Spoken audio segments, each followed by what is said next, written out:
Hello! Kain tayo tinapay. Kumusta mo yung mga ano natin, fans natin? Hi. Hi!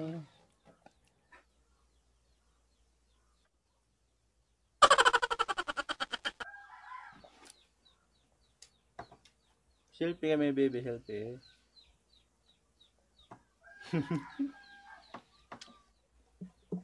Peanut butter. Hindi pa nakontento.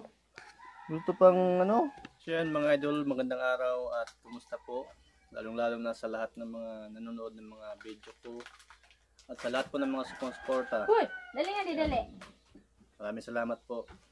So yan, pasensya na kung bihira lang ako nakaka-upload ng video ko. So dito sa amin kasi mahirap yung ano, mahina yung internet. Kaya bihira na ako nakaka-upload. So pasensya na kayo, maingay yung mga bata. Ayan o. Maingay. So yun talaga ang pinakamalaki kong problema dito sa amin, internet talaga, kaya pasensya na talaga kung nabibiting kayo sa mga vlog ko. Tsaka yung camera ko kasi nasira. So yun mga idol, maraming salamat talaga sa lahat ng mga sumusuporta at kahit pa paano yung subscribers ko ay tumaas. So yun, at ayun, maya maya ay pupunta na rin ako sa dagat, mangisda. So, sana makahuli ng marami at kaya swertehin para makabinta. Ito yun lang kasi yung hanap buhay namin dito sa probinsya. Ano lang, pangisda lang tsaka sa bukid. Oh. Ayan si Choy Apel, kay may hapot sa Manila.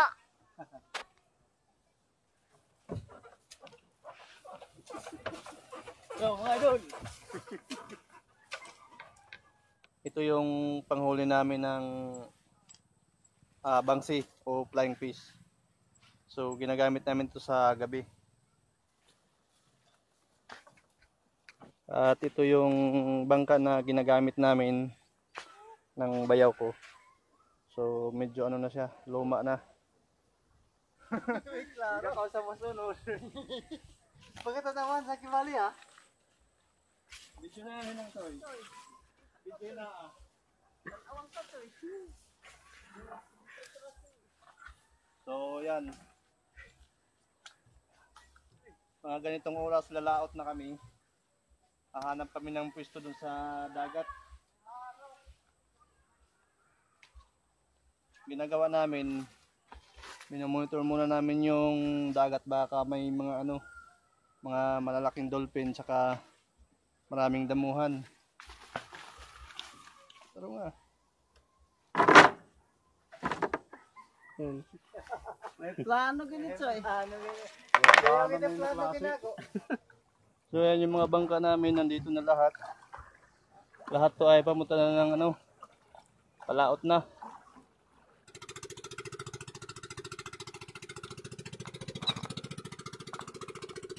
Oh mga idol!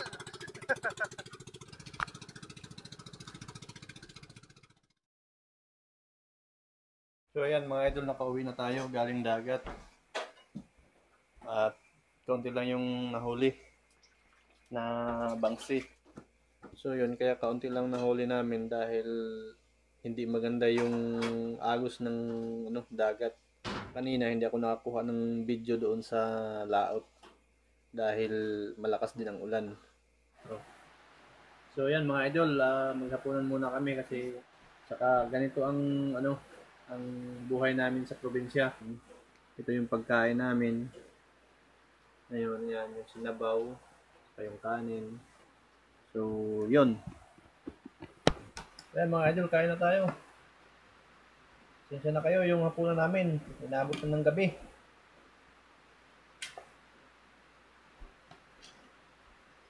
Ganito talaga ang buhay sa probinsya. Tapos sabaw.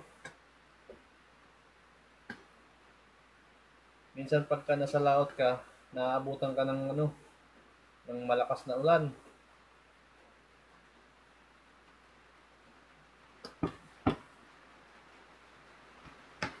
Ayan o, umulan na naman.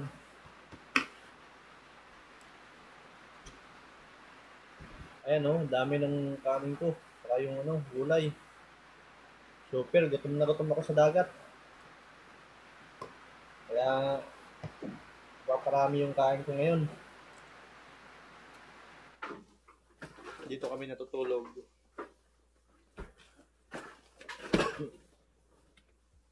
Minsan, nakakatulog kami. Alas 10 na ng gabi, alas 11. Minsan, hating gabi na. Lalo na pagka matagal ako makauwi galing sa dagat o sa laot.